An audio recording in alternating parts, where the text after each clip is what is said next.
right, our next guest is a certified Browns legend. He was inducted into the Cleveland Browns Legends Program in 2007. His career statistics include 5,123 rushing yards, 46 touchdowns, and a two-time Pro Bowler. One of the greatest to ever play the fullback position. Here he is. Everybody welcome the Mack truck, Kevin Mack. Kevin, the Mackster. Hey, Kevin, how you doing? I'm doing great, guys. How are you guys doing? Doing well. Now, before we get started, Kevin, and get into some of the questions that we have for you here, we want to talk about something that we're very excited about. You will be on the Browns fan cruise in March of 2024. That's right, a Mack truck on a cruise ship. So you're going to be on the Browns fan cruise. And so, we will also be on that Browns fan cruise. And so we're just really, really looking forward to sharing that Browns fan cruise with a legend such as yourself. So with that, can you tell our viewers a little bit about the fan cruise? Well, I know the cruise is going to be leaving out of Miami in March of 2024. I'm kind of like you guys. This is going to be seaside events cruise with the Browns. They joined with the Browns and partnered with the Browns to put this together. I know there's going to be quite a few alumni and current players, so it should be fun and exciting. Yeah, I think we're up to 18 alumni, if I'm not mistaken. So it's going to be a good time. But we'll get back into the fan cruise here in a little bit. But let's talk about you. So I know you were born in North Carolina, and you ended up going to college at Clemson. You played 4 years of football there, reached the national championship in 1981. So kind of tell us a little bit about your time at Clemson, if you will. For me, at Clemson, it was quite an experience. I really didn't get into the real serious organized football until I was in high school. I only played like 2 years of high school ball. So going to Clemson was a real eye opener for me as far as being involved with an organized system like that and just kind of getting used to how things operated. Small town country boy. It wasn't like Clemson was a big city, but the shock of playing college ball and how demanding it was a little bit of a test my first year. Yeah. And so, you played 4 years there. Like I said, you did reach a national championship. Were there anything that sticks out from your time at Clemson that was kind of a highlight? I mean, being in a national championship game has got to be pretty cool. Yeah, so we actually won that game, and it was a huge game for us. At the time, as a university, my freshman year we were 6-5. Nobody even had us on the radar to do anything that next year, my sophomore year. So my sophomore year, we were 12-0, and we played Nebraska in the Orange Bowl and ended up winning that game. Really changed my perspective of football and how guys come together, during the off season, working hard together, not quitting, doing everything our coaches asked us, and it paid off for us that year.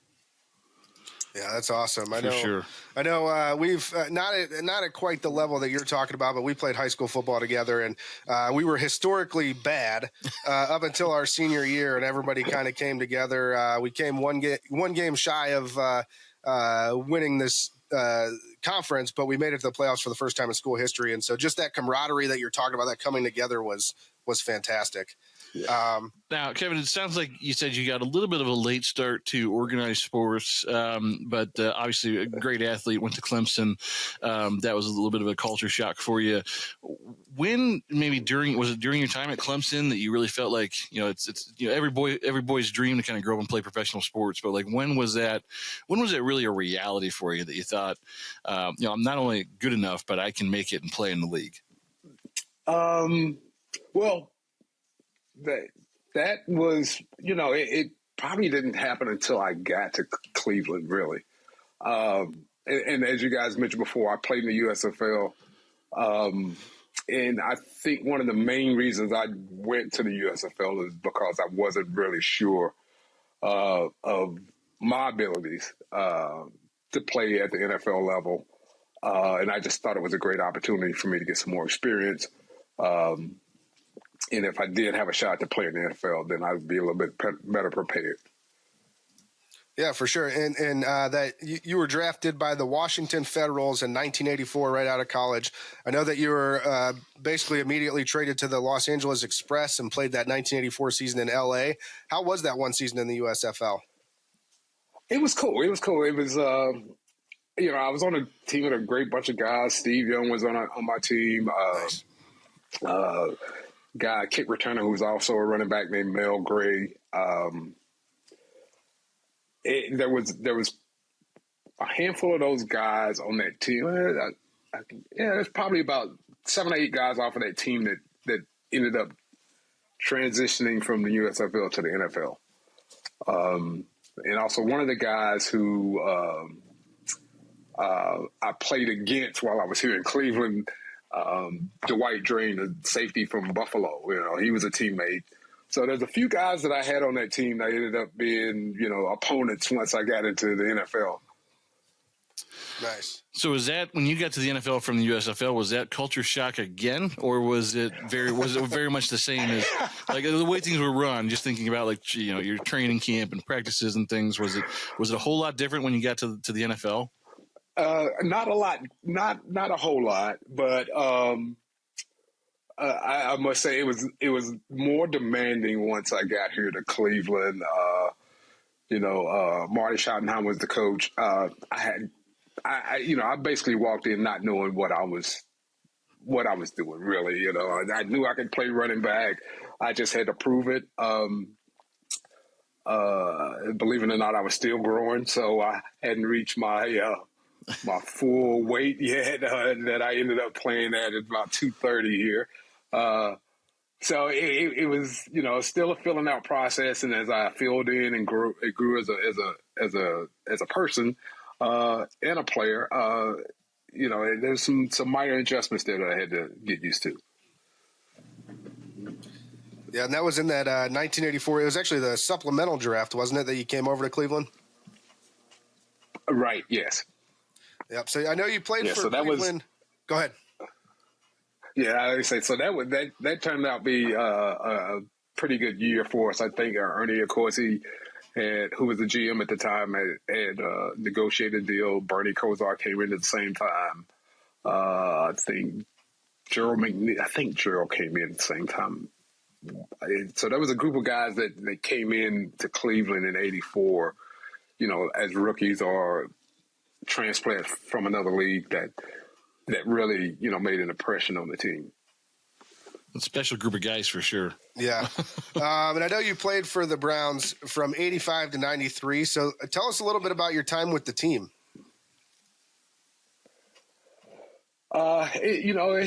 It was great. When I first got here, being a little scared country boy, it was kind of weird because I left LA and I came here and it was like, okay, this is more my speed versus LA and all the freeways and all the people. It was kind of a stabilizing time for me. I got here.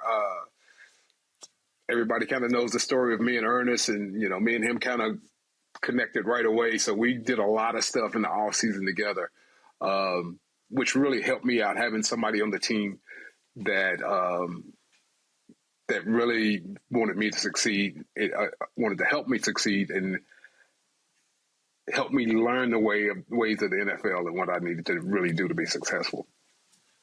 And so obviously that was an important relationship for you. I mean, to this day, there's only been, I think, 7 instances, including yours, where you've had 2 running backs go over 1,000 yards in a season. What does that mean to you? I mean, it's a pretty special record to be a part of. Group of guys, elite group of guys. it's pretty special that we were able to accomplish that, and I don't think a lot of people realize that it really came down. For us, it came down to the last play of the last game of the season in '85. I think we were playing the Jets, and Ernest got like 7 or 8 yards on his last carry that gave him his 1,000 plus yards, rushing. So it was kind of a nail biter right down to the end, but we got it done. Nice. And I know, fullback nowadays means something completely different than it did when you were playing. So can you talk about that a little bit? Because we say that you're a fullback, and people are probably looking at, people that don't know you as well are thinking, how's a fullback running for 1,000 yards? But it was a different time, right? It was a different time.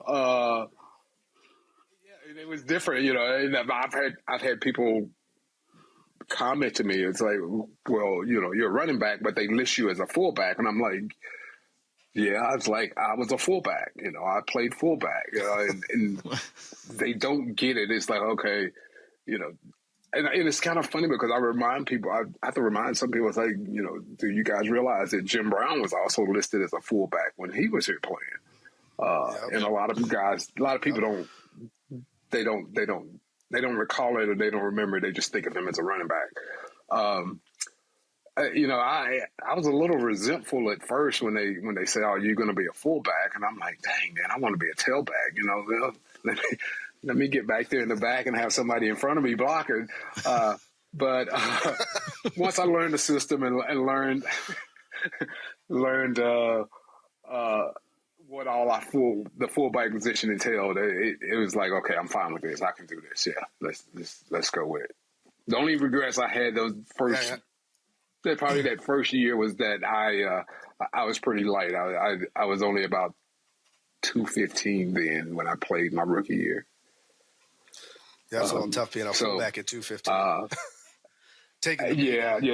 But the speed helped me though, so I was kind of happy that I was a track runner then, Yeah. Well, obviously, that the tailback fullback combination that we had at the time was pretty successful. And you had more yards than the end of the '85 season anyway. So without a lead blocker. That's true. So I shouldn't complain, right? Yeah. So you mentioned something with Ernest Biner and kind of you guys developing that friendship and somebody wanting you to succeed on the field. So with that and having that kind of special relationship when you were a player, can you speak to, is there any advice that you want to give younger players, especially on this Browns team this year? All I would say to these guys is that, hey, stick together. You are a team. You can't succeed by yourself out there. As long as you stick together as a team, battle through what adversities you might have to go through. You can succeed. You'll be all right. You can work it out as a team. But that would probably be my biggest thing, is to make sure you whatever you do it as a team. Yeah, absolutely. Great advice there. And I know, obviously you had a great career with the Browns, but, most guys, they kind of get this whole second life after football. Can you tell us what you're up to today? And if you're still, obviously you're working with the Browns right now, but is there anything else that you're doing? Are you involved with the game? Not a whole lot. Like I said, this whole transition thing that me and my wife are starting to go through, it's been taking a lot of time. And I don't know if you guys have ever had to renovate a house, but it can get a little scary. I'm in the middle of one right now, Kevin. Oh, okay. All right. So you know what I'm talking about. They start opening up walls and they start. It's miserable. You go, what? You go, what? Yeah. Yep. But change orders. I think it'll turn out great. But right now it's just kind of hard to see. But did your contractors knock down your front porch? They knocked down mine.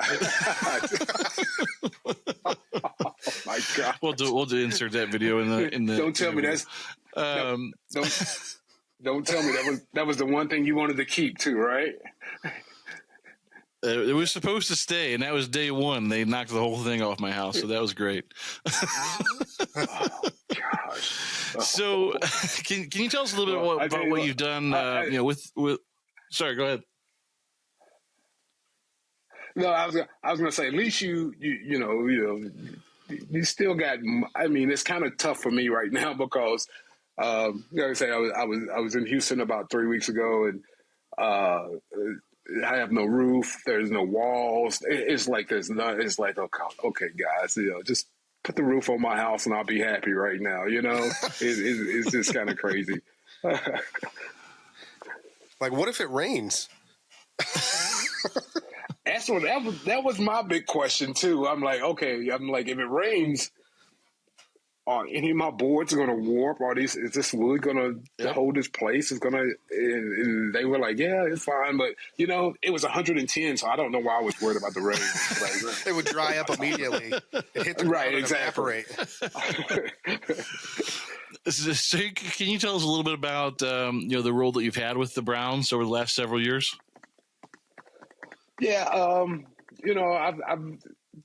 this is going on year 16 for me now with the Browns, and this is I'm actually in my second role. Well, first role, I was in player development with the team, and was working with another former player named Jerry Butler. We were pretty much in the locker room helping guys with whatever problems they might have off the field, dealing with stuff. It's kind of a hard role to explain, but you have those days where you feel like you don't have enough time to do everything. So we're basically there helping advise them on how to handle their day-to-day life. Also, while trying to make the team, if you're in training camp, just basic things that most guys don't really think about when they're in the middle of something like that. Because when you think about it, if you're at a team and you're trying to make a team, there's a lot of things going on in your life that don't stand still, and you still have to handle those things. So that was my role then. Now I am in alumni relations. At one point, I was running the alumni relations department for the Browns. But probably the last 2-3 years, I've moved over to be a consultant, kind of anticipating my move and just kind of giving somebody else an opportunity to come in and learn what I did with alumni and how to keep them happy when they're doing stuff for the organization and they're looking to come to games and stuff like that. We always help our guys out in trying to make sure they support the team. Awesome. Yeah. No, and that is great. And I mean, I know that you're probably dealing with a lot of these alumni that are coming on the Browns fan cruise with us. So always a good thing. And to bring it back to that time that we'll be sharing on the open ocean in March of 2024 and a couple amazing stops along the way, let's talk about some of the things that everyone should look forward to. What is an event or activity during that cruise that you yourself are looking forward to? I have no idea. I know I've been on a few cruises, but it's been a while. I don't know. I'm not a big gambler, so you probably won't see me in the casino much. But hopefully they got a movie theater. I know all the cruises I've been on, they've always had these little areas where you could hit golf balls off the back of the ship and stuff like that. I'm a big golfer, so I love playing golf, and I'm just kind of looking forward to kind of getting away and not have to worry about much. Just as they can say, let my hair down, which I don't have much of. Well, you mentioned movie theater.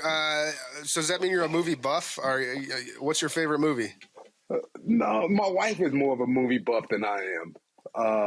She's always dragging me to movies to see. Sometimes we'll go see them, and the next day I can't hardly remember any of it. So she's always like, "Oh, you wasn't paying attention, or you wasn't doing this." Or I was like, "No, I enjoy good movies, so I'm into more of the thriller types, and then the action movies. So you give me a little action, I'm always awake and paying attention to those." Nice. Sometimes it's just nice to be in a dark room with some popcorn, right? Yeah, that's true too. Yeah.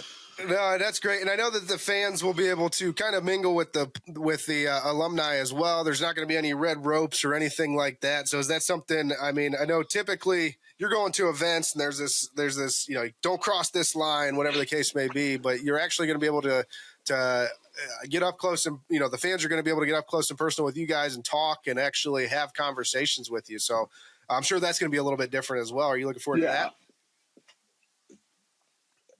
Yeah. Being here in Cleveland, get recognized a lot. So I actually do interact with a lot of people just out on my own, everyday life here in Cleveland. It's kind of funny because I played at 230. So I'm down to 195 now. So a lot of people, I'll walk by them and they'll give me a double take and they're not sure. They'll look like, and they'll go, "Are you?" And then I think they'll call out somebody's name and it's not me. And I'm like, "No, you got the wrong guy." And then when I tell them who I am, they go, "Oh my God." They be like, "Oh God, you look great." It's like, "How did you lose so much weight?" But it's kind of funny to see some of the reactions sometimes, and then it's always great for us as former players here in Cleveland to have conversations with our fans and stuff here. I know game day, I'm at the stadium on game day, and I always have quite a few interactions with fans who are there. Awesome. So this is just another day for you, except it's on a cruise. Yeah. So I'm looking forward to it. So you're built more like a basketball player now. What is your secret to your fitness? There's no secret. I just cut back on what I was. You always got to cut back on what you're eating. You hate to do it, but as you get older, I turned 61 in August, so my wife keeps reminding me, "Hey, you're not as young as you used to be," and I'm like, "Yeah, I've realized that." And then you have aches and pains from playing the game. So some of the injuries and stuff that you have sometimes require you to get to a lower weight where you can manage your pain. Like I have a knee that I need replaced, so instead of going and getting it replaced, I figured I could lose some weight and put it off for a couple more years before I have to really do it. That's fair. I would rather have my own knee than a fake knee.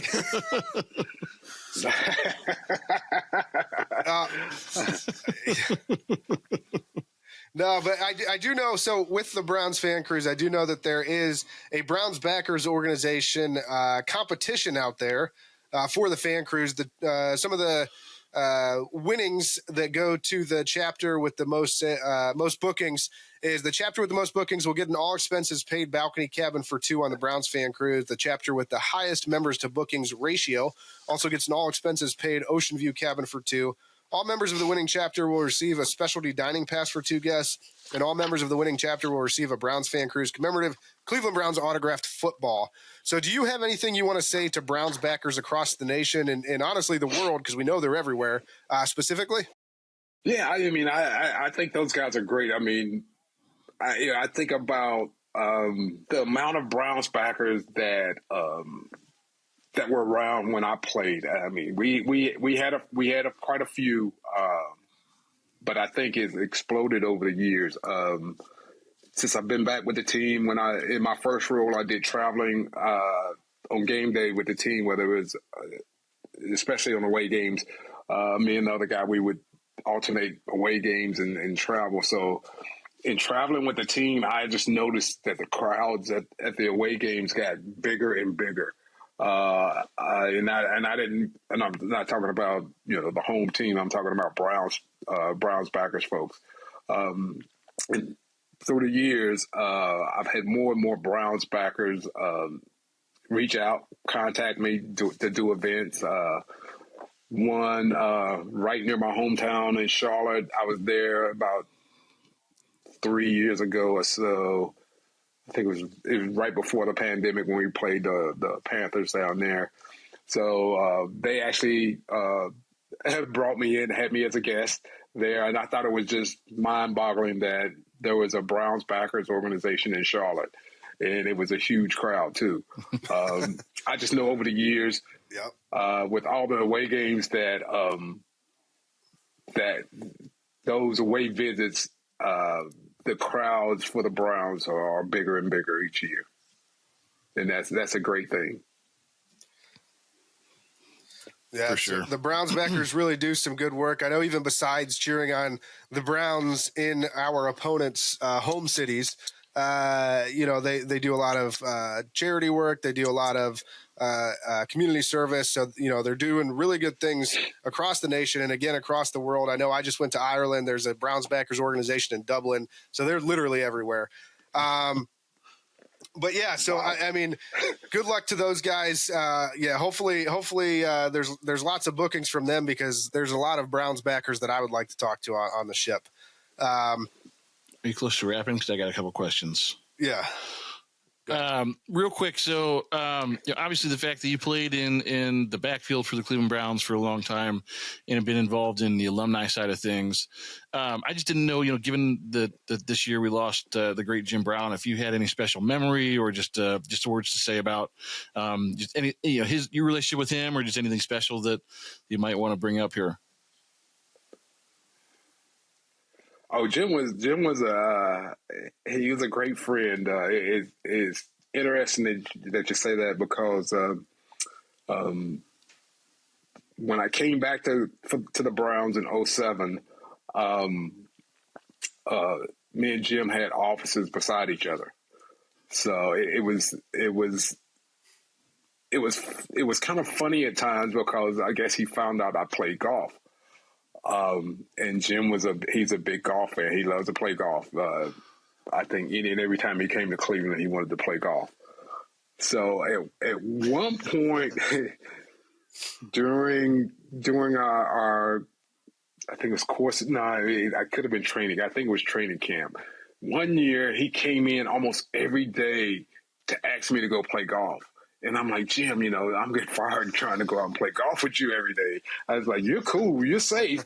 But me, I think they'll let me go in a heartbeat. So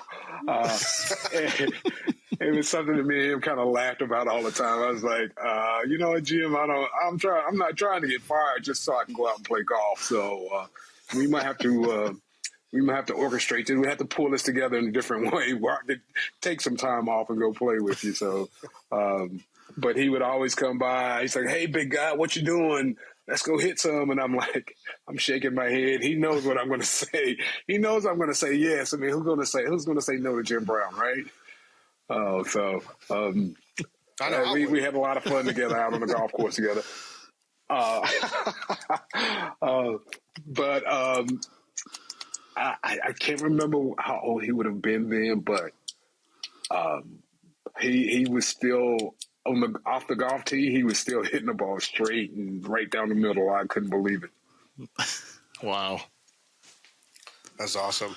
It is awesome. No, and then one other question that I missed here. So, during your time in Cleveland, did you have a specific off the field memory? I know you kind of become a family with your teammates.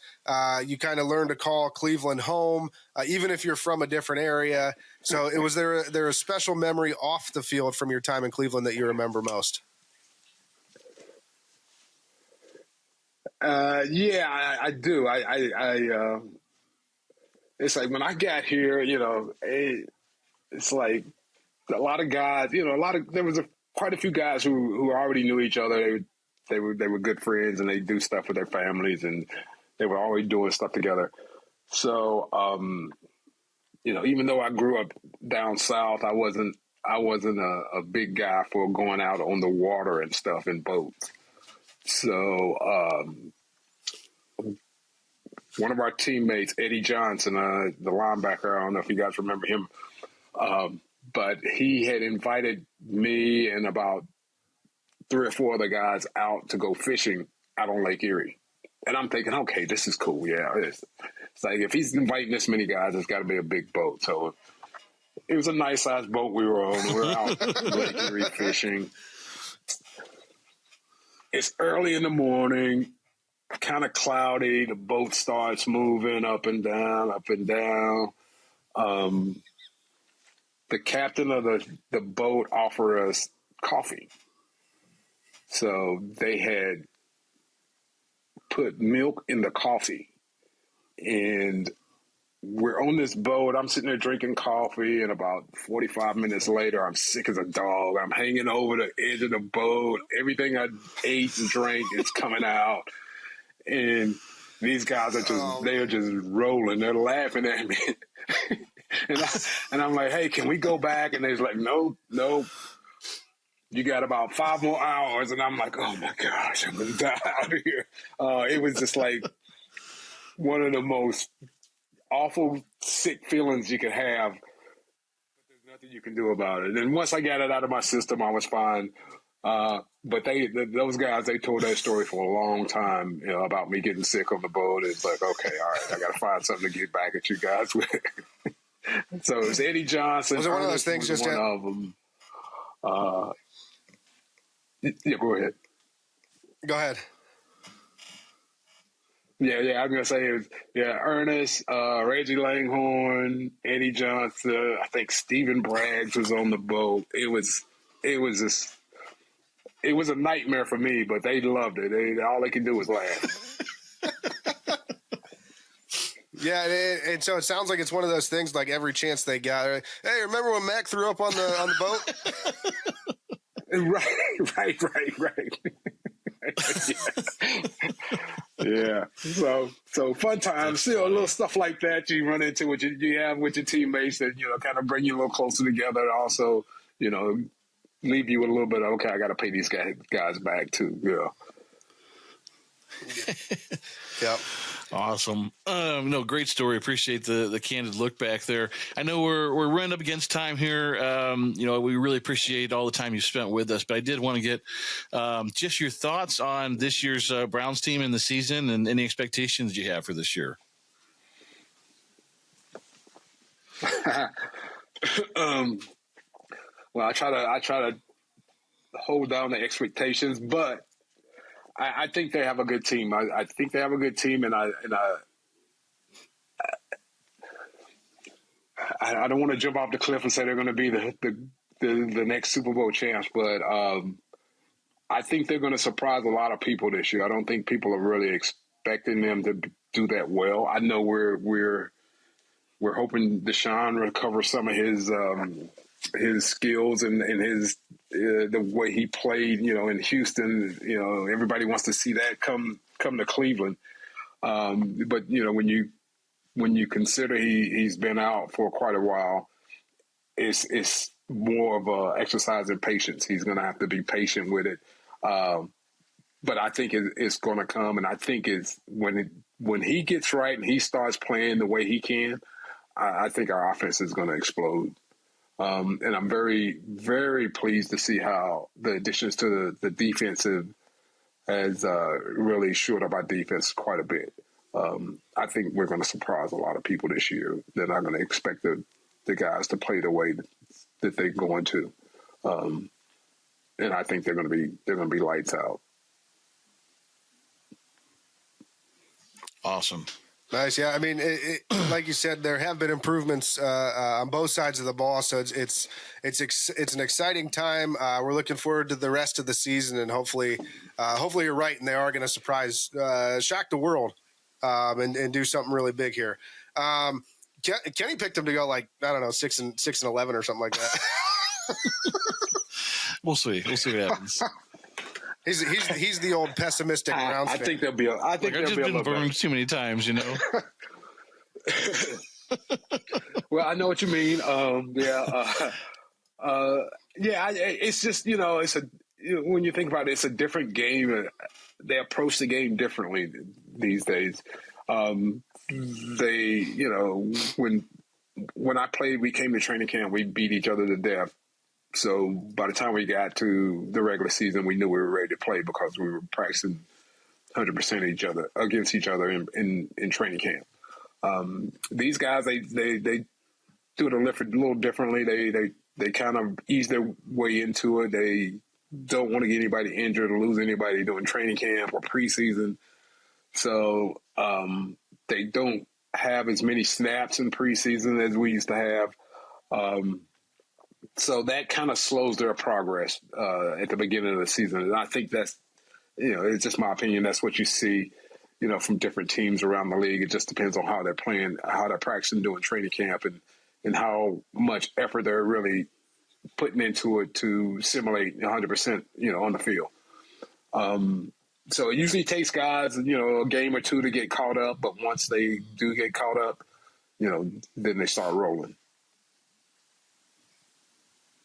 Fair. Yeah, and I think we've seen that especially the last couple of years as training camp has kind of been, I hate to use the word softer, but it's just been, you know, it's minimized a bit. Yeah, the impact on the players and things like that. We've seen exactly what you're talking about, and it takes usually 2, 3, 4 weeks for them to ramp up in the regular season. So,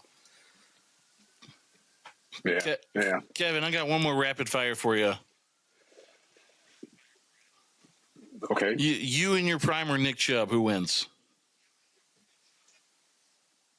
Wait a minute, say that again.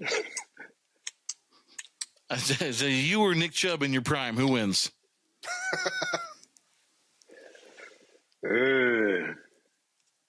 Probably Nick. I would give it to him. He has more breakaway speed than I had. Once Nick gets out in front of you, I don't think you're catching him. It's a humble answer. Yeah, he's an impressive guy. So I mean, it's hard to pick against Nick Chubb. Yeah. All right. But no, listen, Kevin, we really appreciate your time. Go ahead. Yeah, I was gonna say Nick's my favorite guy, my favorite player on the team. So you know, hey, I gotta show him some props. We're with you. Yeah, us too. We can't stop talking about Chubb here. But no, I like I said, we really appreciate your time. It's been an absolute pleasure. We won't keep you any longer, but we will probably be catching up with you on the Fan Cruise in March of 2024. So again, Kevin, thanks for joining us. We appreciate it.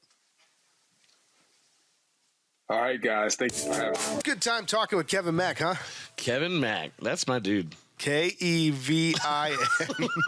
That's what you were telling me. That's how you spell his name. Yeah, Mack, the Mack truck. Yeah, Kevin Mack. Look, I'm looking forward to seeing Kevin Mack on the cruise. It'll be a good time. He looks like he's ready to go. There's just so many good alumni on this thing. Like, I thought, you know, first year we're doing a fan cruise, we'd probably throw a few names out there. Maybe you know some, maybe you don't, whatever. No, it's just like an all-star lineup of alumni that they're bringing out. And it's awesome because it's guys from the past teams that were great and teams that we grew up with that we watched. Yeah. So it's a good mix of younger guys, older guys, and they all just have incredible stories. I mean, some of the things that these guys have told us so far, like I've been absolutely blown away by. So I can't wait to get on this big boat and hear all their big tales.